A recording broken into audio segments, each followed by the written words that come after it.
Vous écoutez Louis XV et Madame de Pompadour, deuxième partie.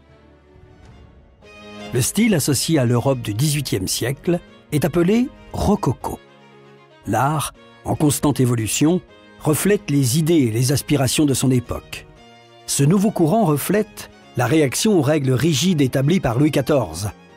Auparavant, l'Académie royale contrôlait la vie artistique du pays, mais déjà, la période de la Régence impulsait un changement décisif.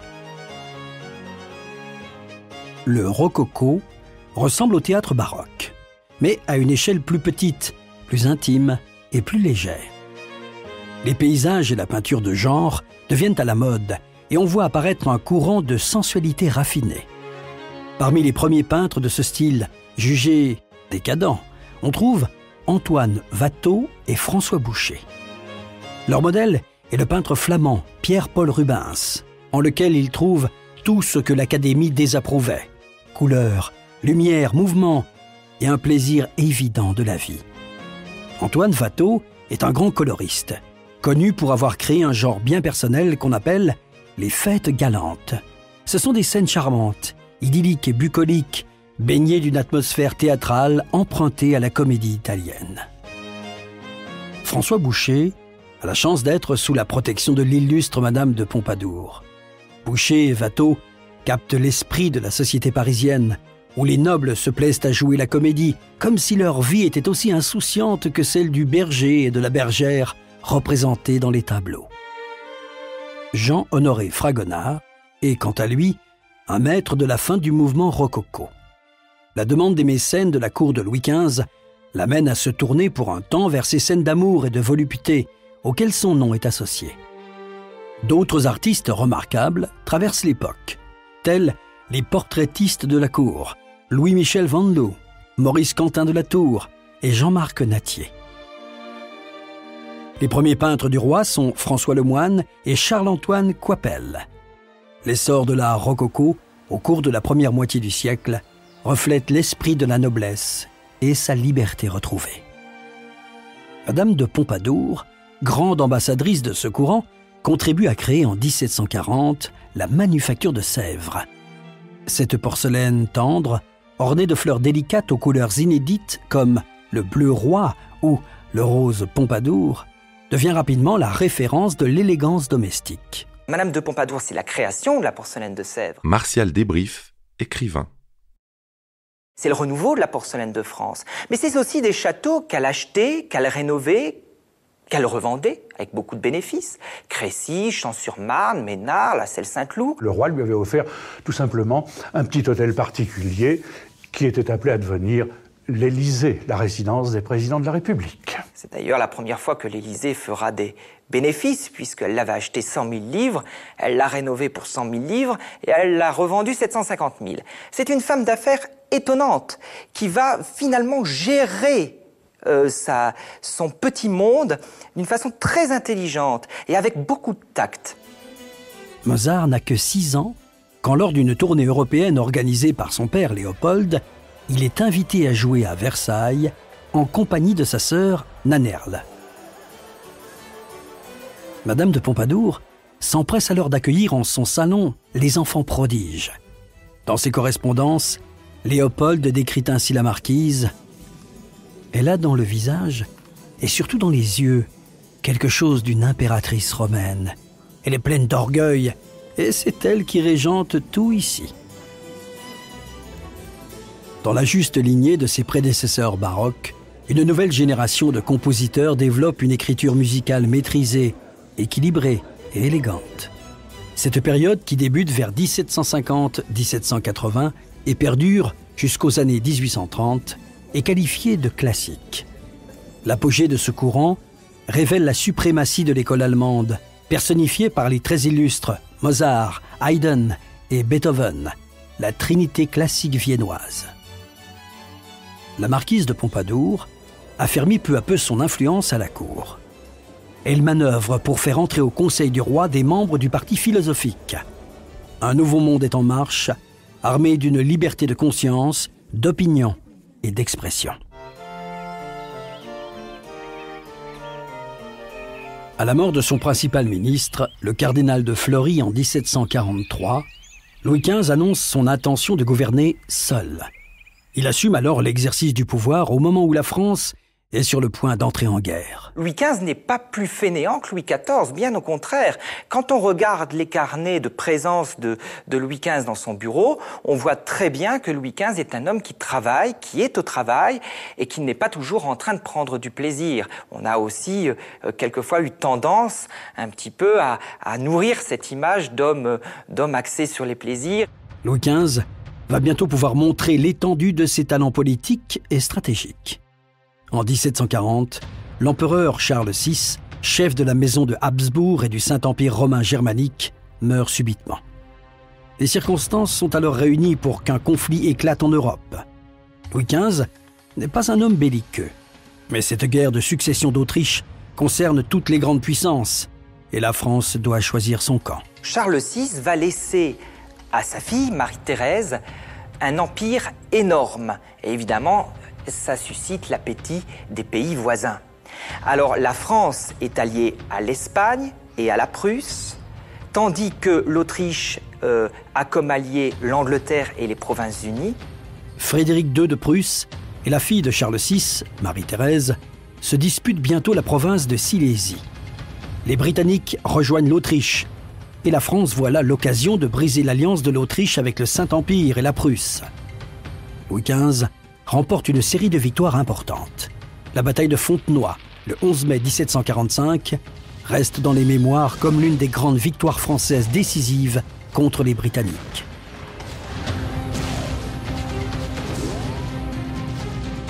En 1748, la France occupe l'ensemble des Pays-Bas autrichiens et semble être en voie d'accomplir son rêve, l'extension de sa frontière nord-est jusqu'au Rhin.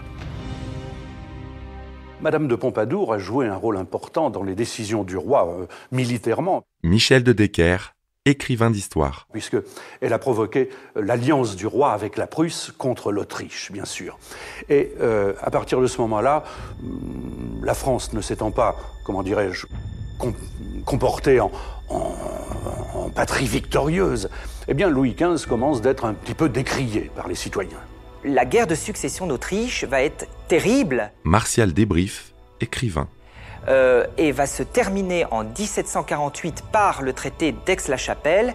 Et c'est une catastrophe pour la France parce que nous sommes obligés de rendre un certain nombre de territoires à l'Autriche. Et c'est d'ailleurs là une des explications du début de Louis XV le Mal-Aimé. Le traité d'Aix-la-Chapelle, signé le 28 octobre 1748, marque la victoire des coalisés, mais ne permet pas à la France de conserver les territoires conquis dans le sud des Pays-Bas. Les Français, opprimés par les taxes et la disette, sont déçus. Ils raillent le roi Louis XV par l'expression « bête comme la paix ». Mais ce traité qui met un terme à la guerre de succession d'Autriche n'est en réalité qu'une trêve. Il va y avoir des pertes humaines très importantes, un roi qui ne s'occupe pas de sa population, mais quand on gagne, le peuple peut le tolérer, quand on perd, il ne le tolère pas.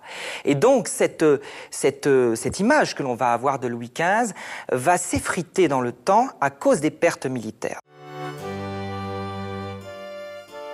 Bien que ses origines roturières soient raillées par l'aristocratie, la marquise de Pompadour tisse une véritable influence à la cour et dans l'esprit du roi. Les courtisans se pressent dans ses appartements où elle installe un protocole digne d'une reine. Elle quitte peu à peu son rôle de maîtresse pour devenir la confidente et la conseillère essentielle du roi. Elle joue alors de son pouvoir pour dispenser faveurs et disgrâces, soutient Louis XV dans ses décisions et participe aux plus hautes manœuvres politiques. Après la guerre de succession d'Autriche, la France est ruinée. Afin de combler le déficit budgétaire, Louis XV a le malheur d'approuver, sur les conseils de la marquise, l'instauration d'un impôt sur le revenu qui s'applique aussi aux classes privilégiées. Elle va proposer à Louis XV d'instaurer le 20e. Le 20e était un impôt pour tous, un impôt qui était à la fois pour la noblesse et à la fois pour les religieux. Donc, imaginez-vous, c'est la catastrophe en France. Qui est cette femme, qui est cette bourgeoise qui vient imposer la totalité de la population? On ne peut le souffrir. Et finalement, Madame de Pompadour sera obligée de faire demi-tour. Et souvent en politique, Madame de Pompadour sera obligée de faire demi-tour. Louis XV se heurte à l'opposition violente des privilégiés. Des parlementaires attisent le feu des mécontentements et font bloc contre toutes les mesures visant à réformer le système de l'impôt ou à affaiblir les privilèges. Les parlements usent de leur droit de remontrance pour bloquer l'exécution du pouvoir royal, le rendant ainsi fort fébrile. La cabale contre la Poisson et le mal-aimé est lancée. Des libelles injurieux circulent contre la marquise. Ces pamphlets déchaînés qu'on appelle « poissonnades » incitent à la haine et au meurtre. Les grands seigneurs s'avilissent, les financiers s'enrichissent, tous les poissons s'agrandissent. C'est le règne des vauriens. Louis XV ne laisse pas l'image d'un homme qui s'occupe particulièrement de son peuple. C'est un homme qui est vieux et qui prend toujours des maîtresses jeunes et qui dépense beaucoup l'argent de l'État. Et ça, c'est quelque chose qui ne va pas non plus être toléré dans les différentes parties du règne. Il y aura des famines et Louis XV ne sait pas réagir.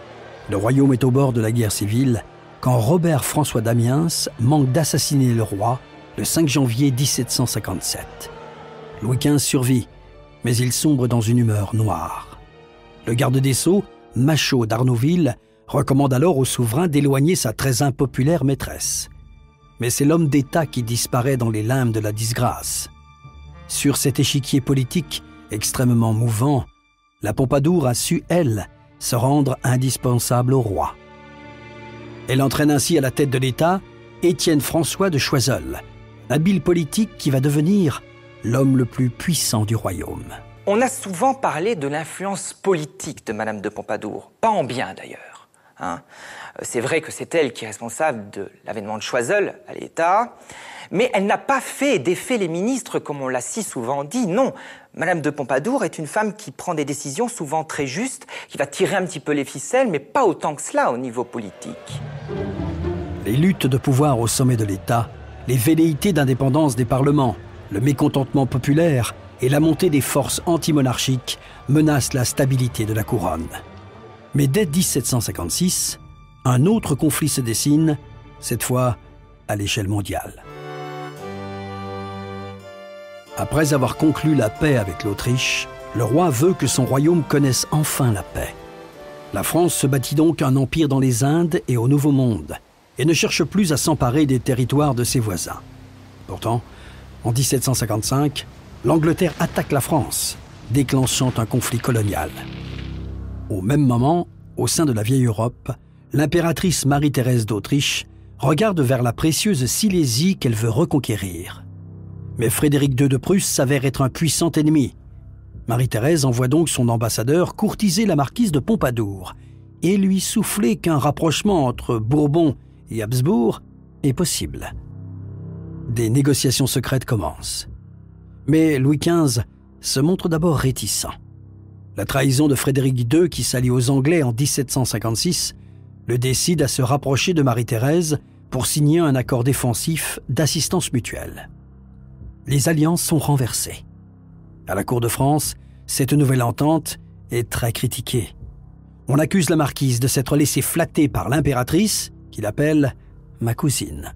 Alors la guerre de 7 ans arrive quelques années après la guerre de succession d'Autriche. C'est la conséquence évidente. Michel de Decker, écrivain d'histoire. Et c'est une manière véritablement de première guerre mondiale avant l'heure, parce que y a des tas de pays d'Europe et voire d'Amérique, c'est-à-dire du Nouveau Monde, qui sont en guerre dans cette guerre qui va durer 7 ans. Frédéric II lance les hostilités en envahissant la Saxe sans déclaration de guerre officielle. La guerre de 7 ans voit des ennemis séculaires, France, Autriche, Suède et Russie, s'opposer à l'Angleterre dans un conflit qui s'étend sur 3 continents. C'est en raison de son caractère global qu'on la considère parfois comme la toute première guerre mondiale. On arrive avec Louis XV dans une période qui ressemble un peu à la période contemporaine avec une Europe extrêmement fragile, des guerres intra-européennes très nombreuses et surtout une mondialisation parce que nous nous affrontons pour la première fois très durement avec les Anglais et les Espagnols en Amérique. Pour garder nos possessions d'Amérique, nous nous battons en Inde. le roi de Prusse anéantit les espoirs de la coalition en remportant l'éclatante victoire de Rosbach, le 5 novembre 1757. Le nouveau secrétaire britannique de la guerre, William Pitt, met en place une stratégie audacieuse et parvient à expulser les Français d'Amérique du Nord.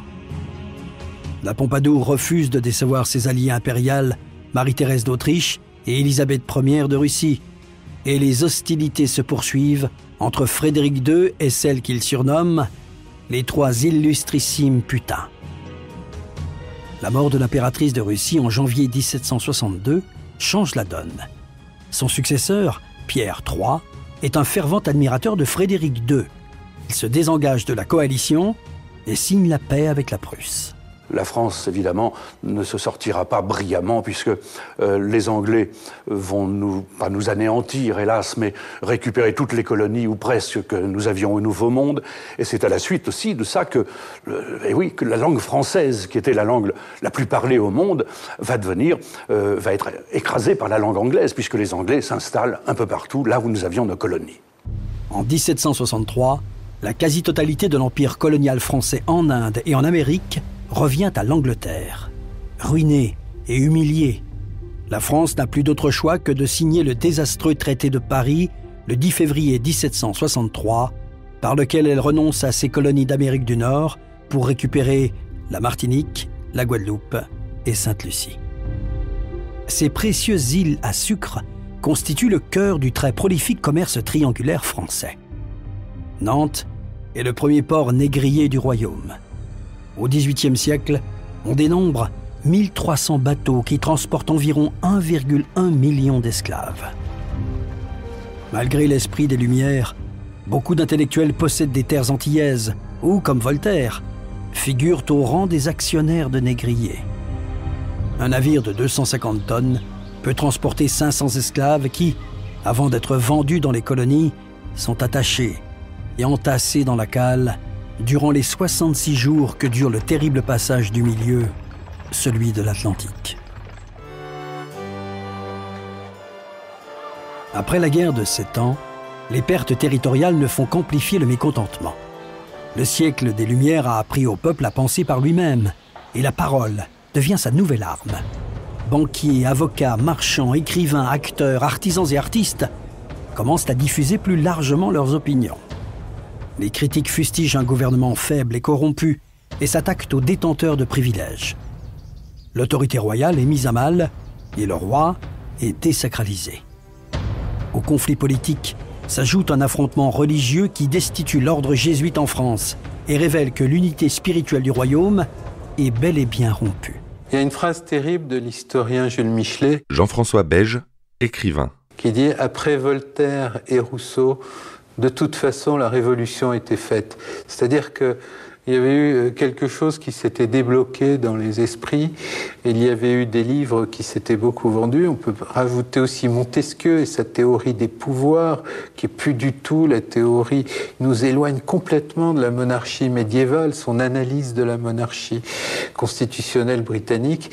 Et vraiment, à partir de là, on est dans quelque chose d'assez pré-révolutionnaire. Ce sont les bourgeois qui vont faire évoluer les idées. Jeanne-Antoinette Poisson n'est-elle pas une bourgeoise? Martial Desbrief, écrivain. Et c'est tout ce mouvement bourgeois qui, depuis des années, prête à la noblesse, qui, depuis des années, ne peut pas jouir du pouvoir alors même qu'elle le finance, eh bien, va se retourner sous Louis XV, vers cette noblesse et tout doucement commencer à prendre du pouvoir. La position affirmée de la classe bourgeoise, la montée de l'indépendance des parlements et la désunion religieuse appellent à des mutations qui oxydent peu à peu les fondements mêmes de la monarchie. Louis XV est bouleversé par la mort de sa douce amie, Madame de Pompadour, qu'il laisse s'éteindre à Versailles le 15 avril 1764, alors que le protocole l'interdit. La marquise rend l'âme, assise et fière, refusant de quitter son fauteuil, tout comme le trône de substitution où elle s'est imposée pendant près de 20 ans.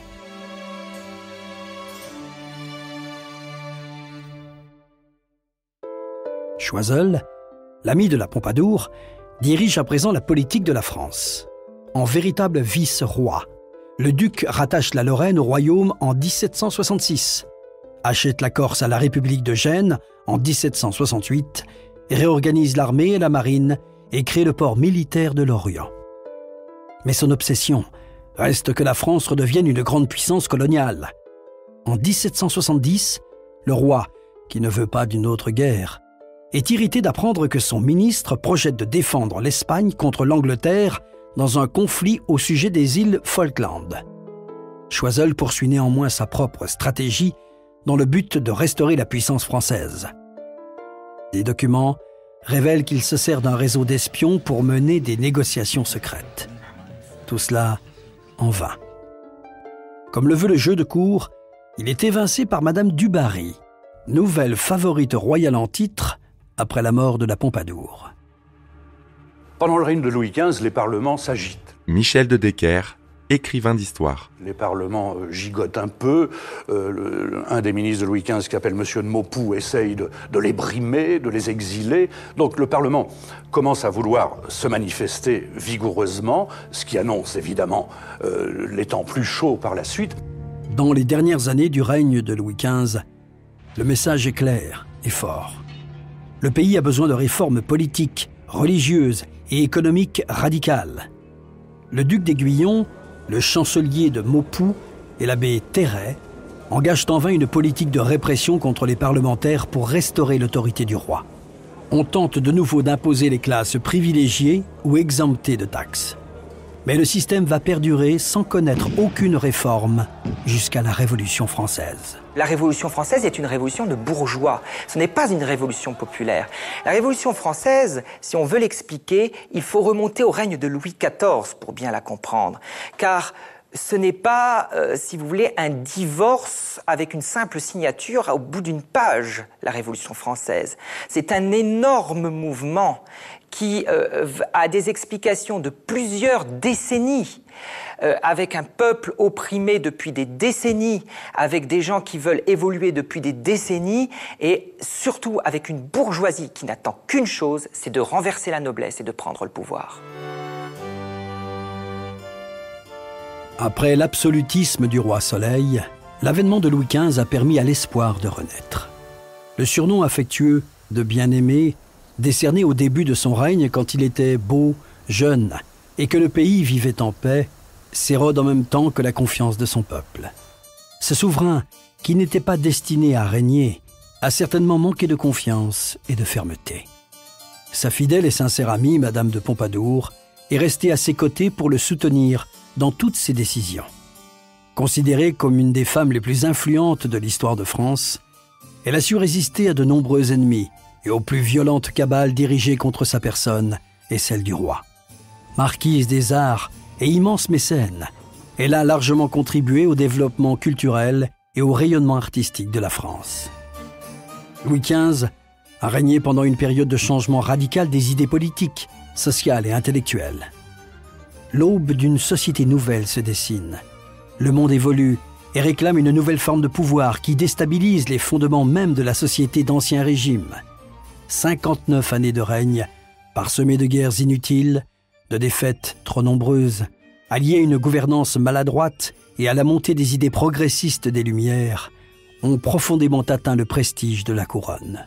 Louis XV lègue à son petit-fils, Louis XVI, une France qui a perdu sa suprématie sur le théâtre européen, alors que l'Angleterre, l'Autriche et la Russie sont de plus en plus puissantes.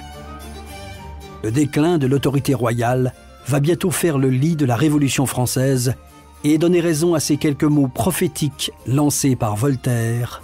« Les Français ne sont pas faits pour la liberté, ils en abuseraient. » Vous venez d'écouter À l'ombre des monarques.